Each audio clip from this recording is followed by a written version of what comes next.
I want to know who found N'Golo Kante's Duracell batteries again, because that man turned back the years to Leicester City in 2016. I know, he literally was all over the field yesterday. I've never seen anyone do so much as him.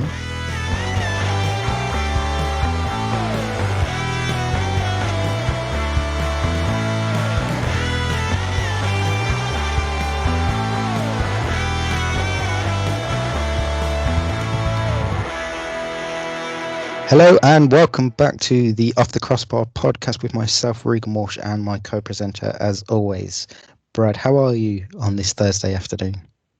Surprisingly well. I think we could safely say I'm the more energetic one this afternoon. Probably are, but I can always This bring the week energy has for a gifted podcast. me humour at its finest. Well, that's what we always look forward to hearing about, is your humour. But, however, this is not a comedy podcast, this is a football podcast, and we've had Champions League action this week, and there's only one place to start, and that's at yesterday's games at Stamford Bridge, where Chelsea beat Atletico Madrid 2-0 thanks to a Hakim Ziyech and an Emerson Palmieri goal in stoppage time to see Thomas Tuchel's side through to the quarterfinals of the tournament. Atletico did play the last 9 minutes with 10 players after Stefan Savic was sent off for a straight red card. What are your thoughts on the game, Brad? I want to know who found N'Golo Kante's Duracell batteries again, because that man turned back the years to Leicester City in 2016. I know, he literally was all over the field yesterday. I've never seen anyone do so much as him. Yeah. Absolutely incredible from him. Yeah. Even better, Suarez was out shit-assed by Antonio Rudiger. Suarez couldn't handle it that much, so he went off for 50 minutes. Yeah. Well, there was an incident in the game where many believed Atletico should have been awarded a penalty. What were your thoughts on that whole situation? I didn't watch this live. I was too busy being preoccupied. Reality. But was this sort of similar to ones we've seen given in the Premier League?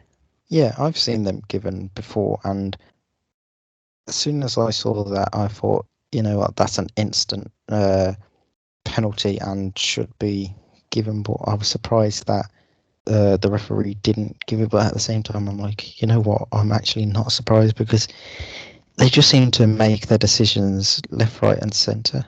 Like we've been saying with Premier League incidents, it's a day by day and game by game incident rather than something set.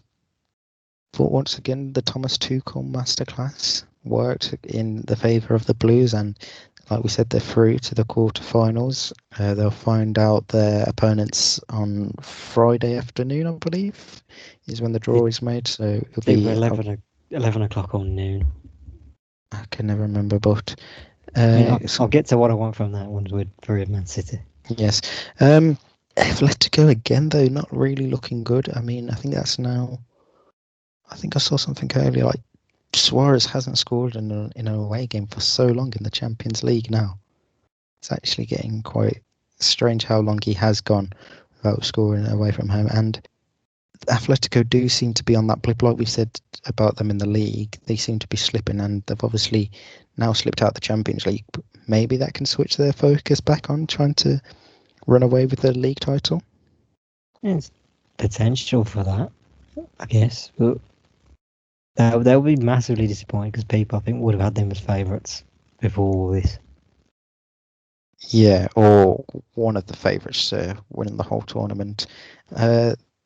The other favourites and current champions, Bayern Munich, who also played yesterday, beat Lazio 2-1 with the Robert Lewandowski penalty and an Eric Choupo-Moting goal 15 minutes from time. However, Lazio did score a late consolation goal thanks to a Marco Parolo 8 minutes from time. However, it meant nothing, considering Bayern Munich had already scored 6 on aggregate over the two ties.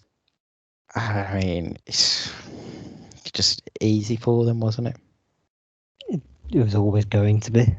Yeah. I mean, no one really thought Lazio had much of a chance, but fair play to them for trying.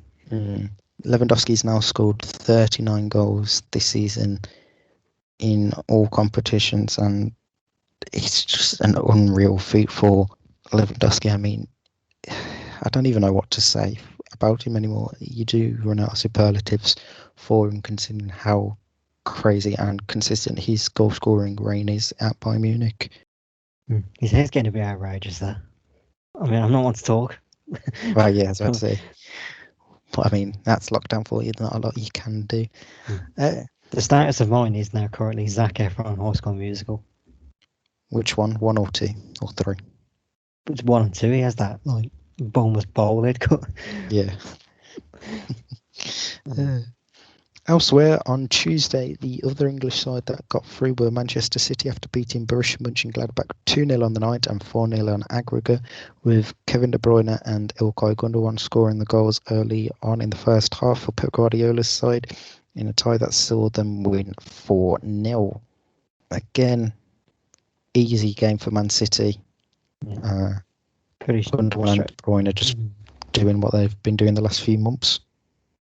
Yeah, it's just straightforward as again was expected. They scored the 2 goals they needed pretty early on, and Mönchengladbach didn't have enough to get past them.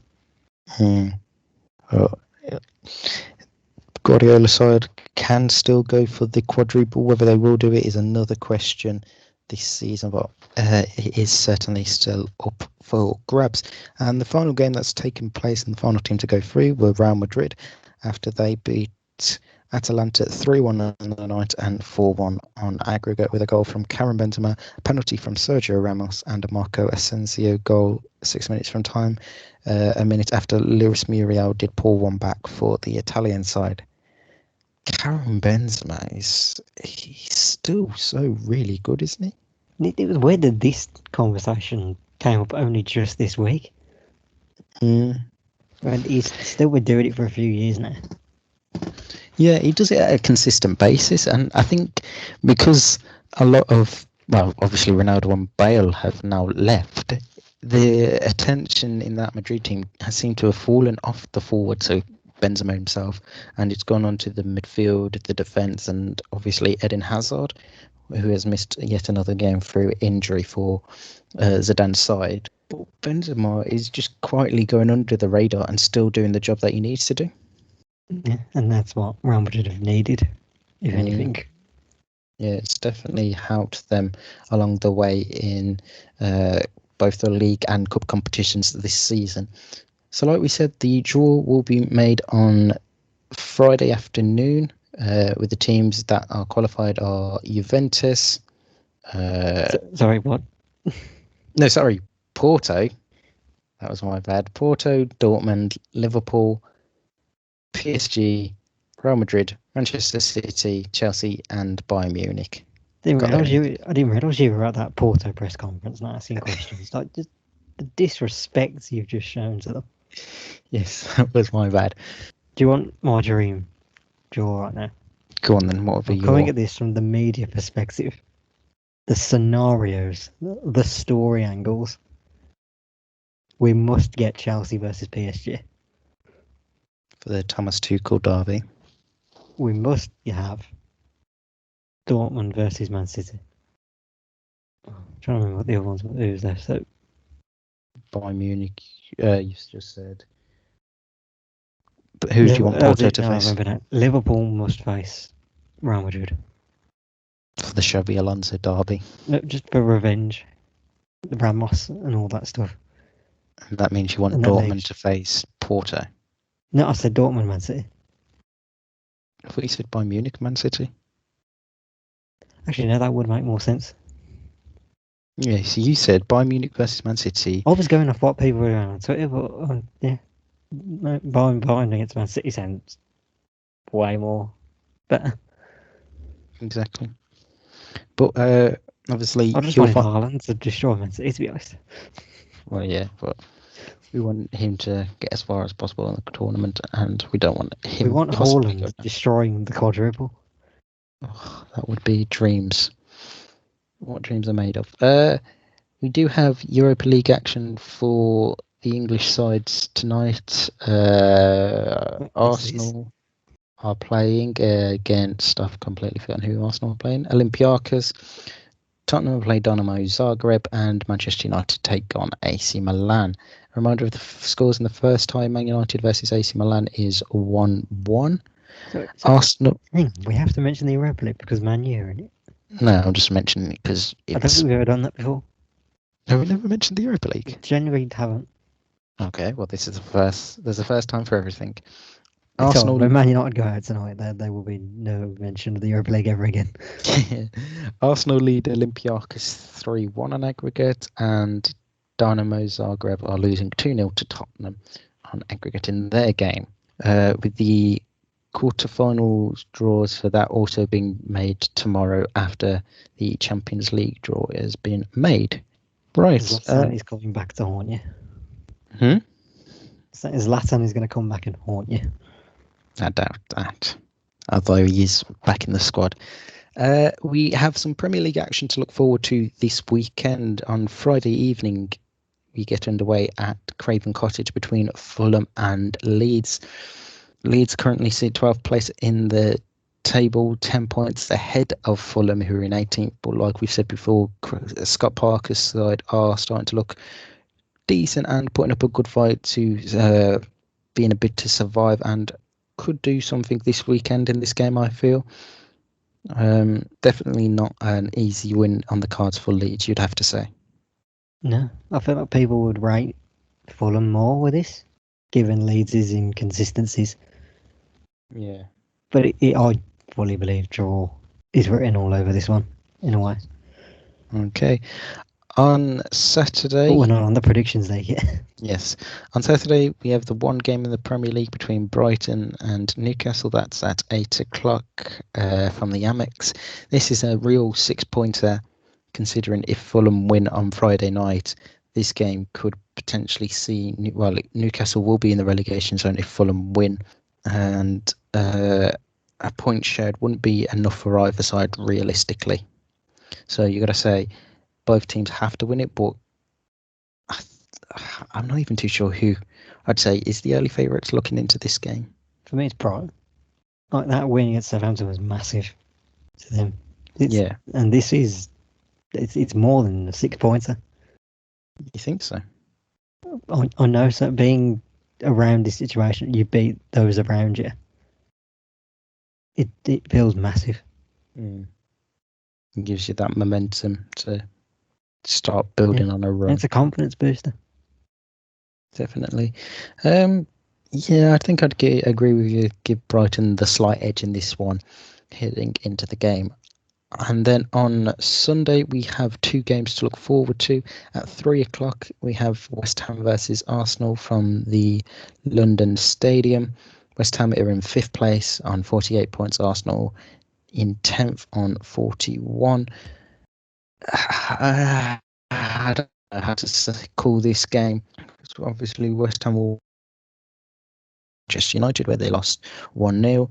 Arsenal, we don't know if Lacazette's going to start. Not Lacazette, sorry. Aubameyang's going to start, or is Arteta going to keep him dropped like he did last week in the North London derby? And obviously, with Arsenal playing tonight in the Europa League, what changes is he going to make there?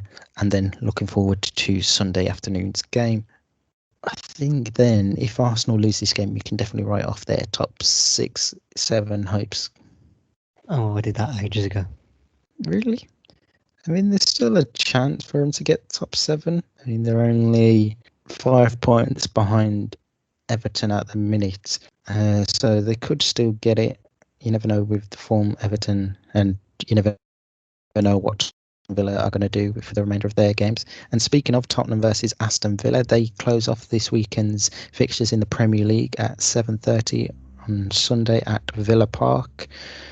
There's 4 points between the two sides heading into this game, though Villa do have a game in hand over Jose Mourinho's sides. How are you feeling heading into this one? I don't really know, to be honest. It's weird. I should be worried, given Tottenham's form against not so called big clubs. Yeah.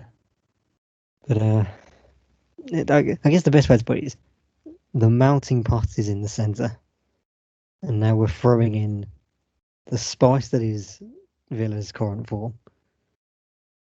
the spice that is Jose Mourinho, Hmm. and then the red hot ghost chili pepper that is Mike Dean. Yes. Has there been any confirmation of whether Jack Grealish would be available for this tie yet, or? I've heard nothing as of recording, but I don't know what to think on it anymore.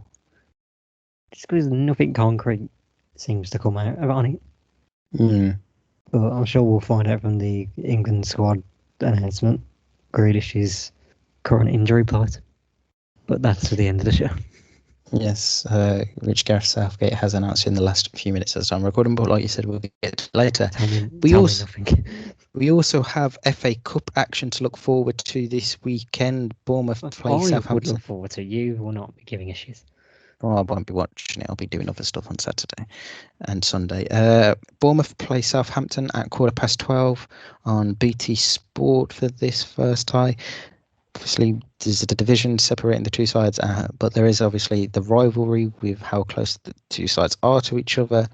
But you got to say, it's not as easy as some may think for Southampton to win it, considering how Bournemouth are doing in the Championship. I know they're just outside the playoffs at the minute, but a game like this, you're going to be fighting up for and to beat your rivals. And obviously, Southampton's poor run of form in the league might hinder them a bit into this cup competition. Though, on the reverse side, this break from league action, a win in this, and they could kickstart their league again to boost their momentum up a bit. So it's going to be a close call, I think, in this game. Yeah, it adds a level of intrigue to it, and neither of these two teams have been to Wembley in quite a while. Southampton's about 3-4 years ago for the semi-final. In the if we're not talking if we're not talking cup competitions, it's when they went to play Tottenham. Well, yeah, but cup competition-wise, Southampton, they were obviously there for the Carabao Cup final against Man United about 3-4 years back now, and I don't know whether it was the same season or the season after they got to the FA Cup semi-finals where they lost to Chelsea.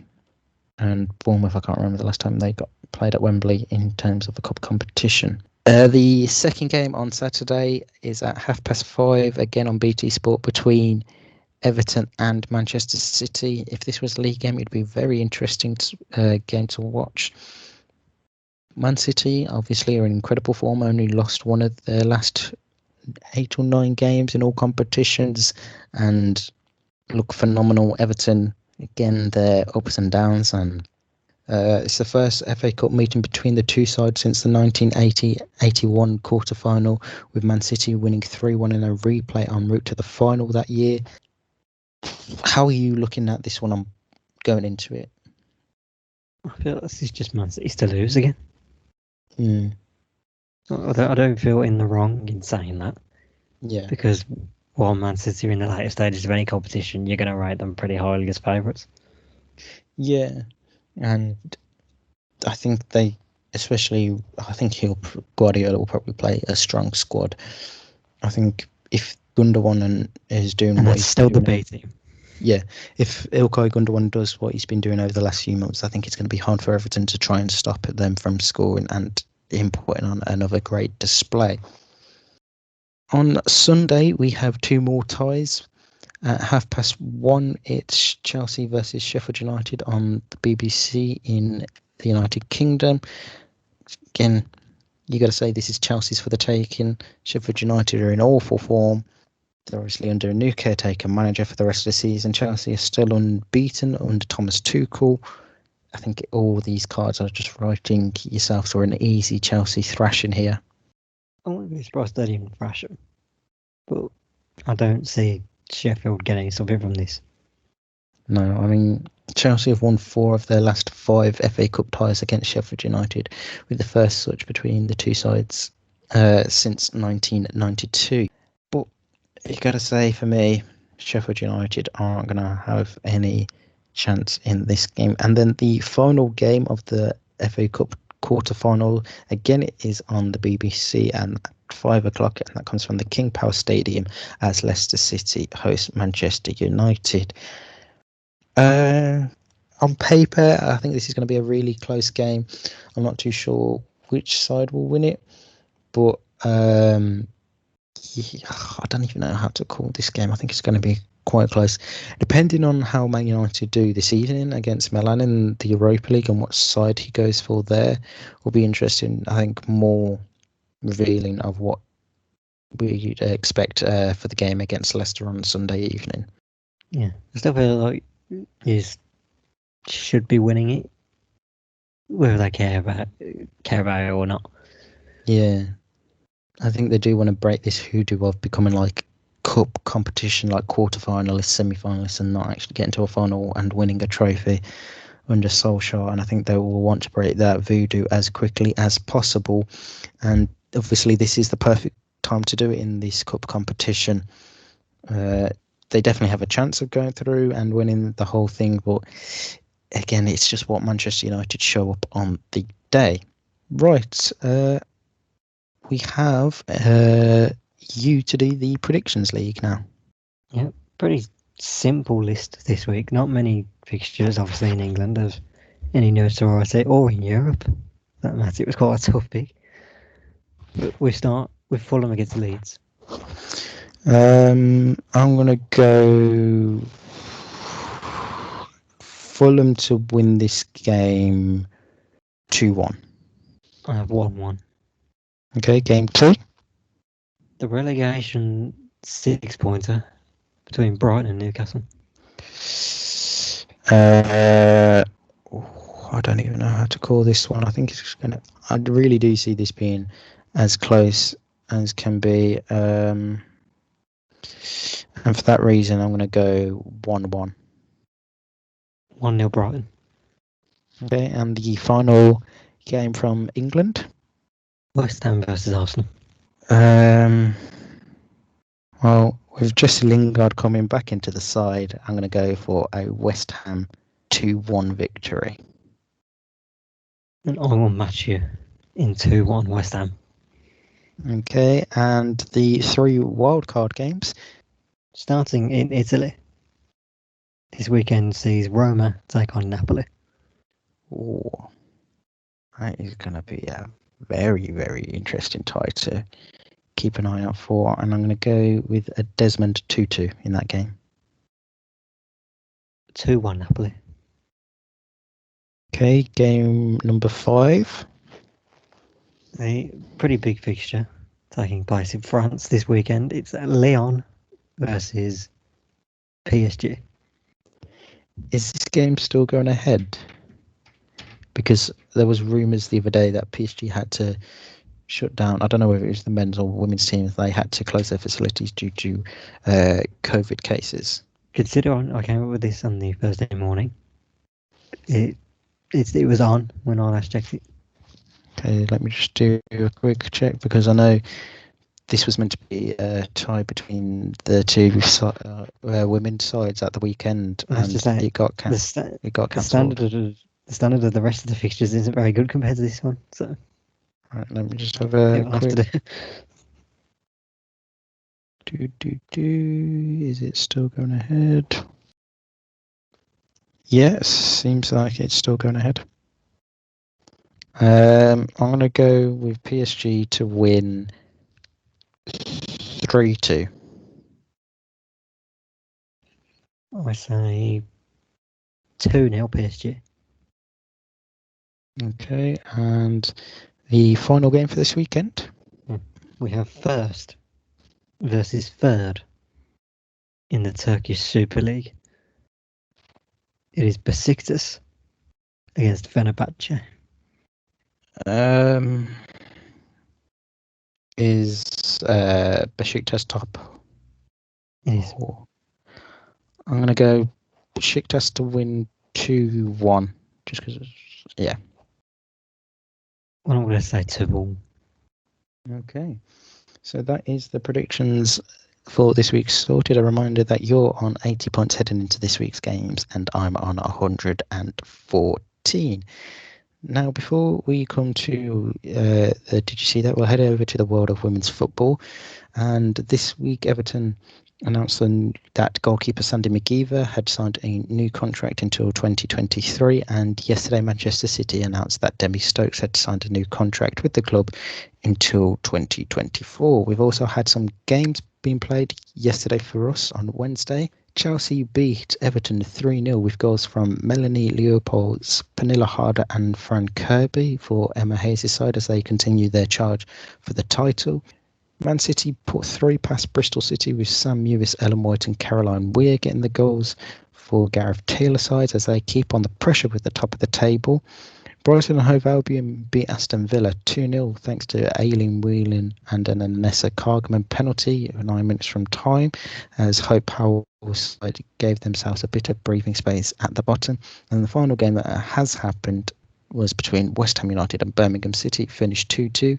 Emily Van Egmond and Katerina Sitkova scored for West Ham, whilst Emily Murphy and Ruby Mace scored for Birmingham City, with Ruby Mace's goal coming with the last kick of the game, and what an ending to it was.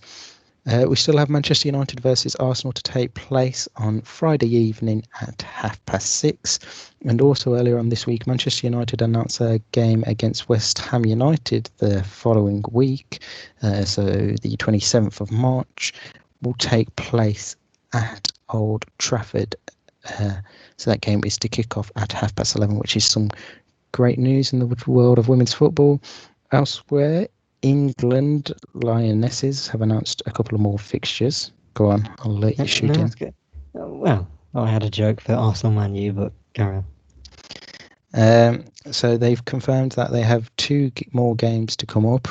We already knew about the one against Canada, but that has been confirmed for later on in April the 13th, and before that they will travel to France to take on the French national side on the 9th of April in Caen, and the game against Canada will take place at the Britannia Stadium in Stoke. So we'll finally find out if they can really do it on a cold windy night in Stoke. Yes. And that is all the stories from the world of women's football as far as I'm aware. Yeah, I just need to ask a question. How are you going to choose a sport on tomorrow night? I don't. No, you can't go in as a neutral. I do. Pick a side. Nope. Disgraceful. Enough of that. It's time for. Oh, he missed it! I do not believe what I've just seen! Very interesting! Oh! Something weird is going on.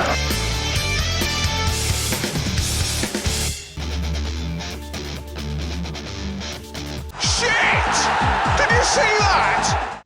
So I'll hand over to you for this section of the podcast. You look like you need a laugh. Do you need a laugh? You seem really down today. No, I'm fine. Well, it's alright. I know one man who can make, well, actually 2 men that can make you laugh. One of those is the great Michael Richards. Mm-hmm.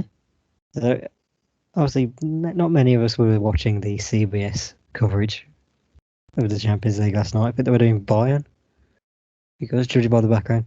But anyway, there was something that happened last week. If you'd have seen it, it was Jamie Carragher talking about how Liverpool may potentially have a chance of actually winning the Champions League.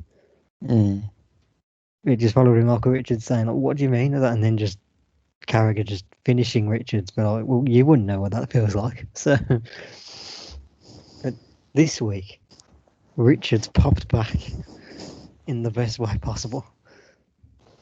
And it was all set up, assisted, you may say, by Peter Schmeichel. The Great Dane. Please, why was he wearing a robe and a crown? Because they had this thing of you're allowed to be king or queen for the day, and it was Peter Schmeichel's turn to be king for the day. He was in the same room as Alex Scott, who made him the king. Yeah, but she was presenting the show, which was really strange that she presented the night before as well, but because Kate Abdo wasn't there. She presents the one show, she's more than qualified. Yeah, no, I was just saying I used to have been a pundit rather than hosting the games. Well, because I like Alex Scott a lot. She proved how much of a legend that she was, just from what Peter Schmeichel had laid up, alley-oops, you may say. So he talks about how the CBS crew should be allowed to bring their medals with them to work. Great idea there. Yeah. So what does Alex Scott do to start with? She pull out her Champions League medal, She pulls out her Champions League medal and her MBE. which is incredible Cue feat. cue trademark laughter from Micah Richards. It's beautiful as it is. The only And English then- side to win the Champions League, I may add, for the Arsenal women, Alex Scott. Interesting fact. But what does Micah Richards go and pull out? Well, he can't bring out his Champions League medal, as we figured out the week before. But he could pull out one thing that Jamie Carragher will never have. A Premier League winner's medal. Just lays it out on the desk and then just looks at Gareth and says, "That's the closest you'll ever get, son." Just puts it over his neck and then starts the trademark laughter again. Oh, absolutely brilliant there. I've seen a lot of clips of that CBS crew, and they do seem to have a lot more fun and jokes than what you see on BT. But then again, We don't get this over here. Like, yeah, the American coverage is so much better and they analyse shit. it's because they don't have the boringness of the presenters that we. I'm on not BT. here to listen to Robbie Savage endlessly talk about how great this certain player is. Show me how good he is. Analyse it on screen. Please don't just get rid of Robbie Just Savage. not Robbie Savage. Though. I'm not listening to anything Robbie Savage said, as he played in the worst Derby County side ever. So your opinion is invalid. Any more? Oh, there's many more. Trust me. I've gone in this week. So I'm now going to bring the second person who I know can make you laugh. Just like Vlad. And his name is Ray Hudson. I do know the great Geordie commentator, not personally, obviously. Well, midweek, Barcelona played Huesca, I believe it was. Monday night it was, in the La Liga. So, Lionel Messi does what Lionel Messi does best. And scores a goal. Scores a goal. A very good goal. Beautiful goal it was. But I think it's safe to say Ray Hudson really enjoyed it. If you haven't seen it, brace yourself. Headphone users, beware it. Lido rattles it off the post and bounces it home. Wow! Wow! It wasn't even that big. Oh. Honestly, Ray Hudson just needs to be brought onto Sky just for his commentary, because I love hearing Ray Hudson do commentary. It's the scream that makes it, but it's the lines that he's uttering afterwards that I haven't put it. So he also utters the lines. He needs, this is to Lionel Messi. He needs help like a shark needs a dentist. Imagine a commentary duo of Peter Drury and Ray Hudson. You don't get that from mine, Tyler. That is what dreams are made of. Peter Drury, who is obviously synonymous for his great commentary on World Cup goals, and it just anytime you hear any of his commentary, it's just pure spine tingling. The hairs on your whole body just stand up. And then Ray Hudson with these weird analogies, but brilliant analogies at the same time. Weird analogy. He said something else in this same paragraph, or what he was getting at. So, when are you ever going to hear Martin Tyler say, "an electric eel covered in Vaseline"? Oh, that's one of his most favourites. Saying that he's like an electric eel covered in Vaseline, obviously meaning that he's too quick and slippery to catch and handle, which is, it's weird, but when you think about it, an electric eel in Vaseline, you wouldn't be able to catch it because they are slippery anyway, because it's an eel, and add Vaseline, it makes it even more slippier. I'm not actually sure I wanted to think about that, to be honest. It's a great analogy, I think. Do you have one more for us? I do. No, this, you're going to love this. You've probably seen it. No, I mean, I had seen the other one, but we both dabble in a bit of the Sky Sports Super 6, don't we? yes. So last night I had it on, not right at the end because I always like to see. But they're about to announce a 250,000 jackpot winner. Jackpot, not jackpot. I don't know why I said jackpot. The nerves got me. The jackpot win. They were about to announce him, but what goes and happens in the 94th minute? Emerson Palmieri scores the second goal for Chelsea. Two distraught faces in the studio. as some poor man lost £250,000. I mean, just how gutted must you feel? Just for correction, was it you? Because you did go quiet last night. No, it wasn't. I did actually have a good evening in terms of Super 6. I got 14 points. I got Norwich, Nottingham Forest bang on. I got 2 points for Chelsea Atletico Madrid because I predicted 1-0. I predicted Bayern Munich would win 3-0. They won 2-1. Birmingham Reading, I got the scoreline correct, but the wrong way around. Sheffield Wednesday Huddersfield, I got bang on with 1-1, and I predicted Blackburn would beat Bristol City 1-0, but it was 0-0 in the end, so not bad, but not the I best. actually got the same, but Birmingham City obviously ruined that, so fuck them. Yes. But that is it. But did you say that? Well, I have one myself. So there's, yes, we spoke about it prior, and you said you forgot about it. So there was an incident in Bulgaria the other day where a game was taking place. I believe it was amateur level. I don't even know what level it was. Sunday League. A foul was given, and the referee had decided to card the player.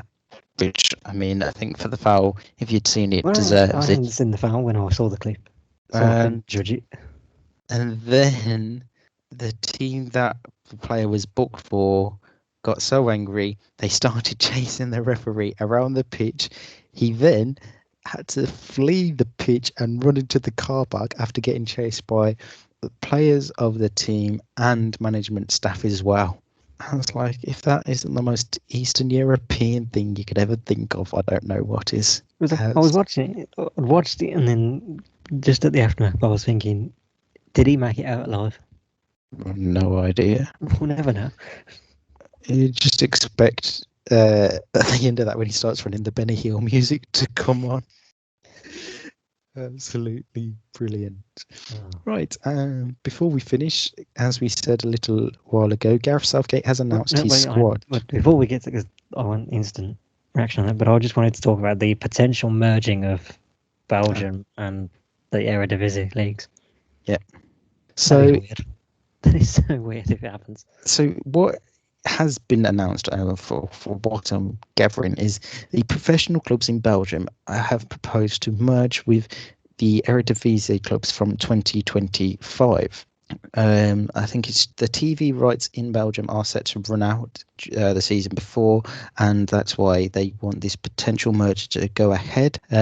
So what it would mean is that obviously I think the top teams in Belgium would join the Eredivisie and make it maybe like a 20 to 24 team division, a bit like the Championship and Premier League over here. Not too sure how the rest of it would break down. It has good potential though. Yeah, it's throw Ajax, Anderlecht, Bruges, other teams. Royal Charleroi, Maastricht, I think, are in Belgium as well. You're very knowledgeable of the Belgian leagues. Yeah, so I'm not too sure what that would then do for the UEFA seeding. So, like teams going into the Champions League for that oncoming season before they do merge. So it's going to be everything's changing it with the Conference League coming in. So no one really knows at the moment. Plus, the Champions League is apparently set to be changing. I think the season before that, the 2024 season, because that happens as well.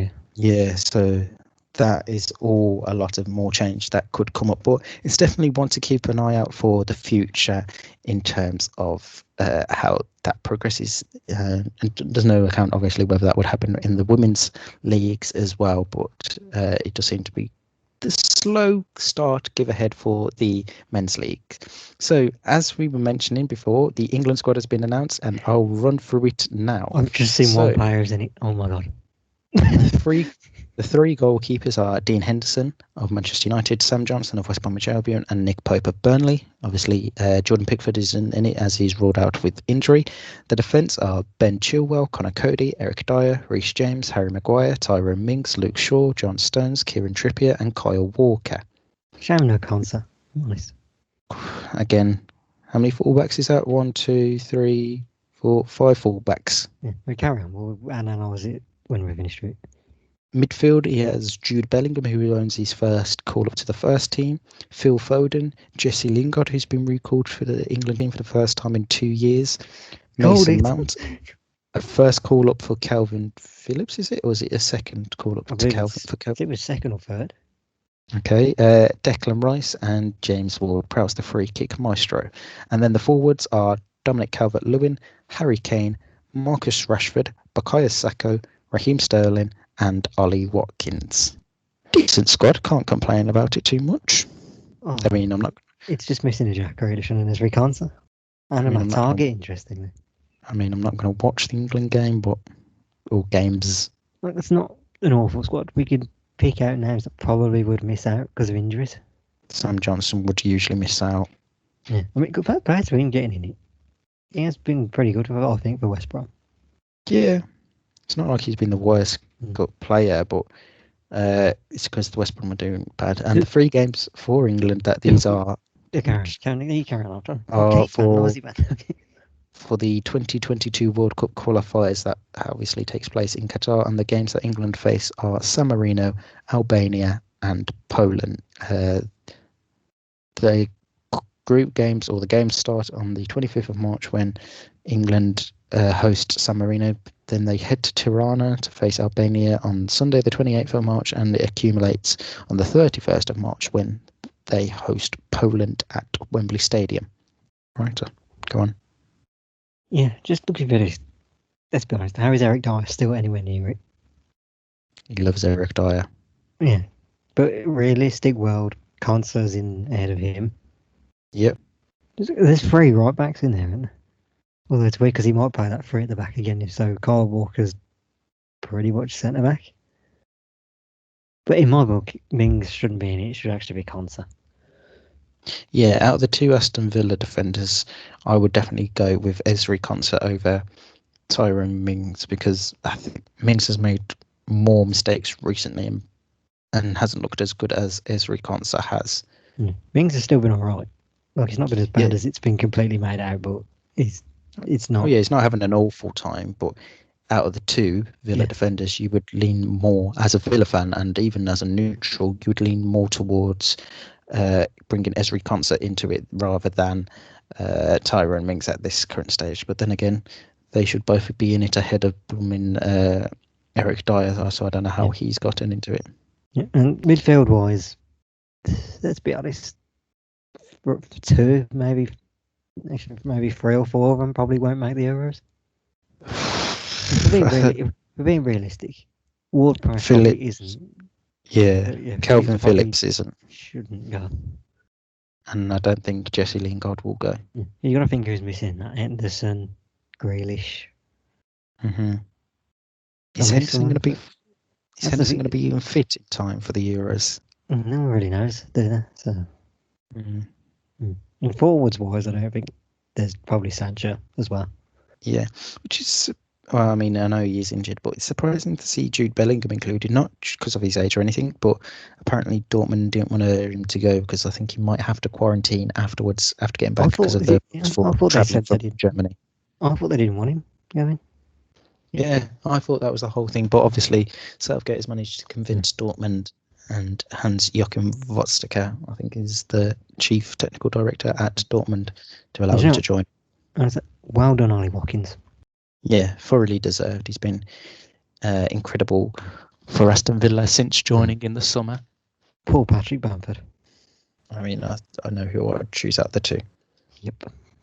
Right, that is it all for today. I don't think we have anything else to talk about, unless we have missed anything.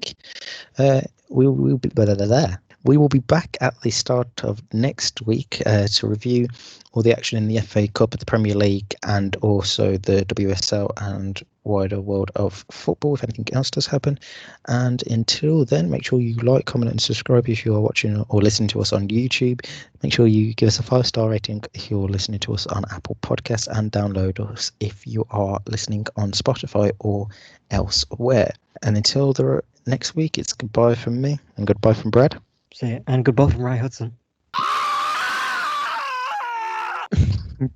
We'll see you soon.